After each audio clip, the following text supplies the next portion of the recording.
wabarakatuh. Selamat malam.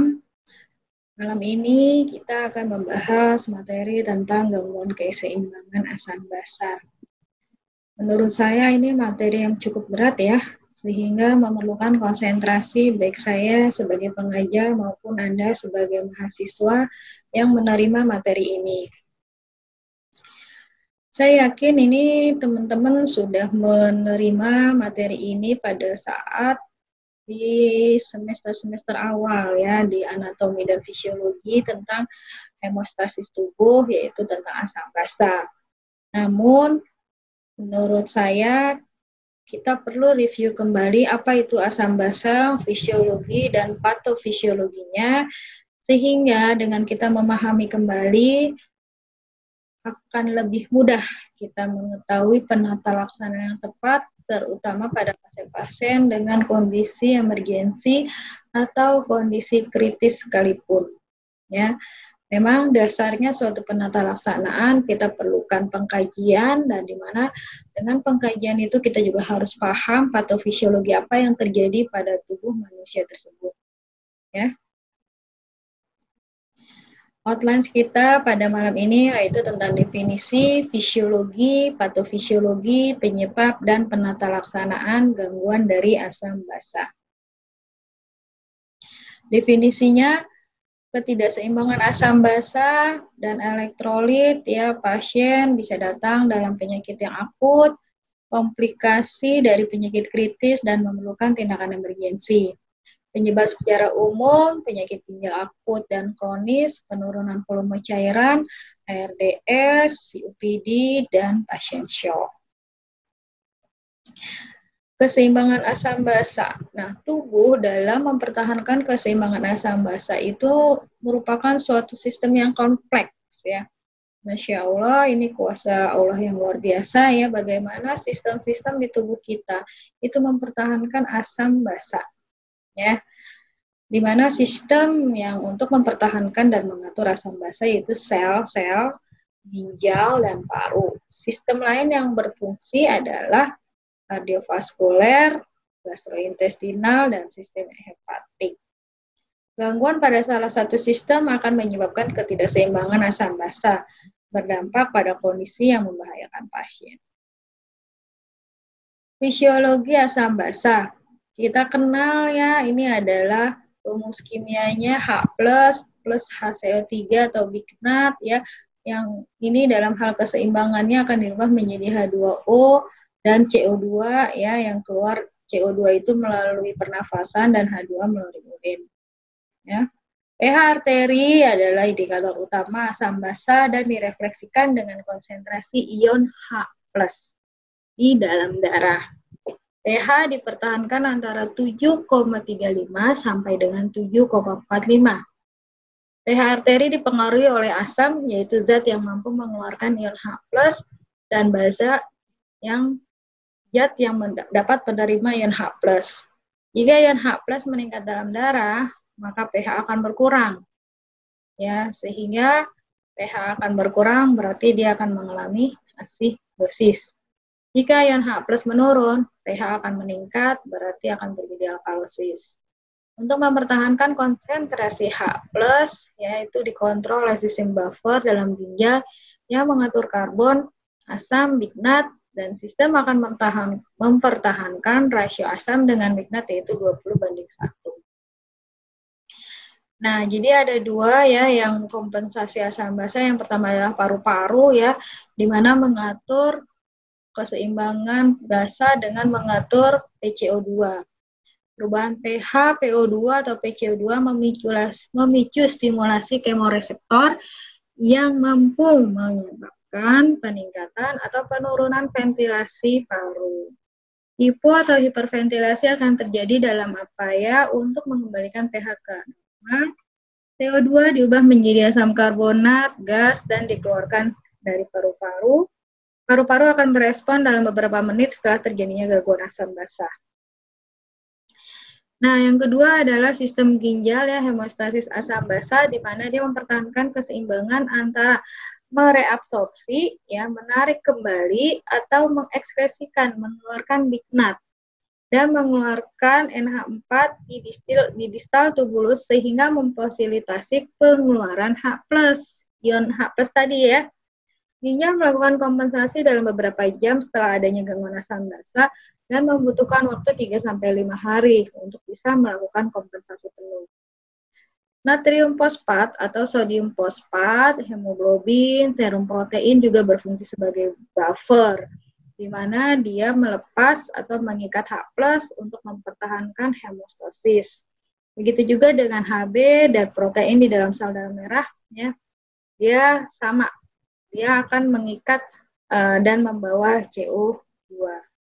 Ini adalah gambaran ya zat kimia yang ada di dalam plasma tubular sel ya, di sel-sel tubulus dan glomerulus.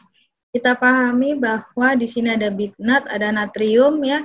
Nah, sehingga si ginjal itu akan melakukan kompensasi apakah H+-nya diekskresikan ya tadi H+ diekskresikan dengan bantuan dari natrium ya, sehingga menjadi natrium fosfat ya. Atau bignatnya harus perlu direabsorpsi kembali ya untuk mempertahankan asam basa di dalam pembuluh darah. Ini adalah sistem di ginjal. Ini adalah nilai normal ya, pH di arteri 7,35 sampai 7,45, PCO2 35 sampai 45, HCO3 24 sampai 28 mg per liter. Untuk serum kimia, natrium 135 sampai 145, kalium 3,5 sampai 5,5, klorida 95 sampai 105 ya, dan CO2 26 sampai 32 mili ekuivalen. Ya, jadi ini dibahas. Nah, memang ada perbedaan di sini ya, PCO2-nya dengan milimeter Hg dan HCO3 24 sampai 28 mili ekuivalen. Nanti kita akan kasih informasi bagaimana menyeimbangkan satuan ini sehingga sama. Nah, gangguan asam basa. Kita patokannya pH ya tadi ya. Jika pH kurang dari 7,35, berarti dia semakin menurun pH-nya. Sehingga gangguan yang terjadi adalah asidosis. Bisa asidosis metabolik, yang karakteristiknya yaitu HCO3-nya menurun, bignatnya menurun. Jika asidosis respiratorik, PCO2-nya yang meningkat. Nah, jika pH di atas 7,45, berarti pH-nya meningkat, maka semakin basa. Maka dinamakan alkalosis. Bisa alkalosis metabolik, yaitu bignatnya meningkat, alkalosis respiratorik, PCO2-nya menurun. Keseimbangan asam basa itu harus ada rasio yang normal, sehingga tadi pH-nya normal, yaitu PCO2 dengan HCO3. PCO2 ini harus berbanding dengan HCO3, yaitu 20 berbanding 1. Tadi diingat, PCO2 itu kan nilainya memakai satuannya milimeter Hg. Untuk sama diubah menjadi nilai ekuivalen per liter, maka dikalikan saja dengan 0,03. Misalnya PCO2-nya 40, berarti dikali 0,03 sama dengan 1,2 mili. Jadi harus perbandingannya 20 berbanding 1. Jadi contohnya yang tadi ya, PCO2-nya kan 35 ya. Sedangkan ini adalah 24. Yang normalnya ini adalah 20 berbanding 1. Oke. Jadi kompensasi untuk mempertahankan keseimbangan asam basa. Bila ada gangguan asam basa primer respiratorik, ya, maka PCO2-nya bisa meningkat atau turun. Kompensasi akan terjadi melalui metabolik, yaitu dengan ginjal, perlu waktu beberapa hari. Bila gangguan asam basa primer metabolik, yaitu ditandai dengan karakteristik bignat yang meningkat atau menurun, maka kompensasi melalui respirasi, yaitu dengan ventilasi paru. Secara umum ini ya, gangguan keseimbangan basa, asam basa, bisa karena PCO2-nya atau karena HCO3-nya. Semua akan membuat tubuh mengalami kompensasi. Nah, Ini saya akan berusaha pelan-pelan menggambarkan apa yang terjadi pada kasus asidosis maupun alkalosis. Jadi, perubahan HCO3 dalam plasma ini adalah kasus metabolik. Contohnya adalah pada kasus ketoasidosis diabetikum, yaitu kasus ketoasidosis akibat kasus penyakit diabetes. Di sini H+ yang dilepaskan banyak ya di dalam pembuluh darah, sehingga HCO3 akan menurun. Terjadilah asidosis metabolik. Di sini rasio PCO2 dan HCO3 akan berubah ya, lebih banyak asam PCO2-nya dan HCO3 yang menurun. Karena PCO2-nya sebenarnya biasa aja, tapi biknatnya menurun karena H+-nya yang banyak. Maka terjadilah stimulasi kemoreseptor. Dia akan meningkatkan ventilasi dengan hiperventilasi sehingga PCO2 akan menurun ya. Jadi rasio PCO2 dan HCO3 kembali menjadi 20:1 dan asam basa seimbang. Bagaimana kalau dia diare? Diare H+ itu berkurang karena keluar ya, baik itu melalui feses ataupun oleh cairan lambung. Sehingga perbandingan H+ dengan HCO3, HCO3-nya lebih banyak dibandingkan H+. Inilah biknat inilah yang banyak sehingga pH-nya akan meningkat. Terjadilah alkalosis metabolik. Berarti rasio antara asam PCO2 dengan HCO3-nya tidak seimbang karena HCO3-nya meningkat. Terjadilah stimulasi kemoreseptor untuk menurunkan ventilasi atau hipoventilasi sehingga terjadi hipoksia dan PCO2 akan meningkat. Jadi rasio PCO2 dengan HCO3 20:1. Maka terjadilah asam basa yang seimbang. Ini adalah mekanisme bagaimana tubuh melakukan kompensasi dalam rangka asidosis metabolik atau alkalosis metabolik. Bagaimana jika terjadinya permasalahan itu di respirasi ya? Contohnya pada kasus COPD, dia PCO2-nya meningkat. Terjadilah asidosis respiratorik karena rasio PCO2-nya meningkat, HCO3-nya biasa saja. Maka perbandingnya lebih 20:1. Maka terjadilah metabolik kompensasi protein Hb fosfat. Dia akan mengabsorpsi H+ yang banyak. Ginjal meningkatkan reabsorpsi HCO-nya tidak lagi, sehingga HCO3 akan meningkat. Butuh waktu memang beberapa hari, 2-5 hari, sehingga terjadilah kompensasi rasio PCO2 dan HCO3 yang meningkat. Ya. Begitu juga dengan alkalosis respiratorik. Pada kasus-kasus yang hiperventilasi, PCO2-nya akan menurun. Alkalosis terjadi respiratorik. Rasio PCO2 dengan HCO3 tidak sesuai lagi karena PCO2-nya yang rendah, namun HCO3-nya tetap. Ya. Protein Hb fosfat akan mengeluarkan H+ dari sel ke dalam ekstrasel. Ginjal akan menurunkan ekskresi H+ sehingga HCO3 akan menurun. Nah, ini juga sama, butuh beberapa hari. Sehingga rasio PCO2 dan HCO3 akan tetap menjadi 20:1.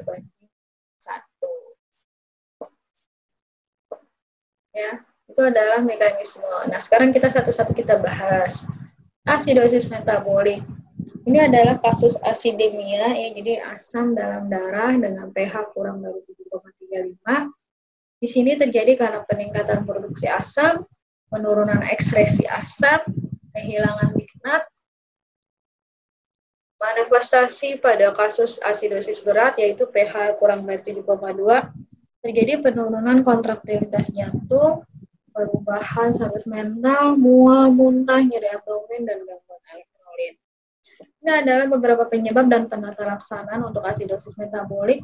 Untuk ketoasidosis diabetikum, maka akan langsung diinfus NaCl dan insulin, ARF, maka dilakukan dialisis, intoksikasi salisilat, maka penata laksanaannya diurisis, ya, urin dibikin alkali, dan dilakukan dialisis, starvation ketosis. Jadi ketosis yang diakibatkan karena kelaparan atau hipoglikemi, maka penata laksanaan refeeding-nya diberikan glukosa, dan tiamin, dan elektrolit. Ya, pada kasus bunuh diri, misalnya dia minum etanol, maka dilakukanlah infus etanol dan dialisis, atau asidosis alkohol, pemberian glukosa, tiamin, dan elektrolit. Ya, ada kasus bunuh diri juga etilen glikol, maka dilakukan infus etanol, dialisis, asidosis laktat, kondisi shock sepsis, kardiogenik atau hipovolemik akan dilakukan penelaksanaan sesuai dengan penyebabnya. Ya. Nah, ada juga terapi bikarbonat ya untuk asidosis metabolik. Memang ini merupakan tindakan kontroversial. Biasanya dilakukan setelah penelaksanaan sesuai penyebab diberikan, supraventilasi diberikan, dan kompensasi respirasi. Penata laksanaan dilakukan pada kasus asidosis metabolik dengan yang berat, yaitu pH kurang dari 6,9 hingga 7,1 dengan kadar bignatnya di bawah 8 dan dapat diberikan untuk akut kidney aki atau chronic kidney disease. Tujuan pemberian untuk mengurangi dampak atau efek lanjut dari asidemia pada kardiovaskuler, memperbaiki hemodinamik, dan memberikan waktu untuk mengatasi penyakit penyebab. Efek pemberian bignat ini bisa saja terjadi overload, hiperosmolaritas, overshoot, alkalosis metabolik, dan penurunan oksigen dalam HB. Sekarang kita ngebahas alkalosis metabolik. Tadi kalau asidosis metabolik berarti asam dalam plasma darah meningkat. Nah, kalau alkalosis metabolik itu kebaliknya nih, dia basa, alkalemia, pH-nya lebih dari 7,45 ya. Sifat kritis ya, alkalosis meningkatnya kadar HCO3 bignat di dalam darah sehingga pH-nya meningkat. Alkalosis berat bila pH-nya di atas 7,6. Sehingga itu bisa mempengaruhi perfusi otak dan miokard dan itu akan menyebabkan mengancam jiwa. Penyebabnya apa sih? Ya, umumnya adalah kehilangan zat asam dan kombinasi dengan kehilangan klorid. Pada pasien yang dirawat, umumnya akibat dari pemberian diuretik ya, kehilangan asam, amonium klorat, penghisapan NGT yang terus-menerus, ya vomit hebat, ya, atau muntah yang hebat. Manifestasi klinis alkalosis, penurunan perfusi otak dan jantung, ya, konstriksi arteriol, depresi pernafasan, penurunan oksigen dalam jaringan, dan ketidakseimbangan elektrolit. Penata laksanaannya, stop. Kalau bisa hentikan vomitnya, muntahnya. Stop penghisapan NGT dan mengurangi pemberian diuretik. Jika memang pemberian diuretik itu harus diberikan, maka yang jenisnya save kalium, jadi kaliumnya nggak dibuang percuma. Penggantian cairan dengan NaCl 0,9%, penambahan klorida dalam bentuk NaCl atau KCl. Pada kasus hipovolemia, defisiensi klorid, ginjal akan mereabsorpsi natrium atau sodium. Namun, karena kekurangan klorid, sodium yang direabsorpsi akan bentuk sodiumnya bignat, akan menambah parah alkalosis. Itu penting pemberian klorida, ginjal akan mereabsorpsi NaCl dan ekskresi bignat. Dan jadi akan mengurangi bignat dikeluarin sama ginjal. Selanjutnya adalah asidosis respiratorik. Ini karakteristiknya pasien respirasi ya. Jadi yang terjadi disordernya atau gangguannya adalah pada fungsi respirasi. Jadi karakteristiknya pasien mengalami hipoventilasi alveolis ya, yang menyebabkan hiperkapnia yaitu PCO2 lebih dari 45 dan menyebabkan asidosis pada pH arteri kurang dari 7,35. CO2 adalah kita kepahami adalah hasil sisa produksi metabolik yang harus dikeluarkan oleh paru-paru. Jika paru-paru gagal mengeluarkan CO2 sehingga terakumulasi dalam darah dan bersifat asam, namanya asidemia. Hiperkapnia menyebabkan ventilasi yang tidak adekuat. Selanjutnya akan menjadi hipoksemia dan menyertai asidosis respiratorik dan menyebabkan hipoventilasi. Penyebabnya adalah penyakit yang mengganggu pertukaran gas seperti pneumotorak, hematotorak, asma, COPD, fibrosis pulmonal, dan emboli pulmonal. Atau kelemahan otot pernafasan, cedera tulang pada cervical 3, 4, 5, Guillain-Barré syndrome, paralisis diafragma, multiple sclerosis, ya, Penurunan respirasi akibat dampak dari narkotik, sedasi, anestesi, edem cerebral, atau central sleep apnea. Akibatnya juga obstruksi jalan nafas, contohnya benda asing atau spasme pada lari. Manifestasi klinisnya, dia akan karena menyebabkan gangguan persarafan, vasodilatasi pembuluh darah, peningkatan aliran darah ke otak, namun penurunan pH pada cairan cerebrospinal.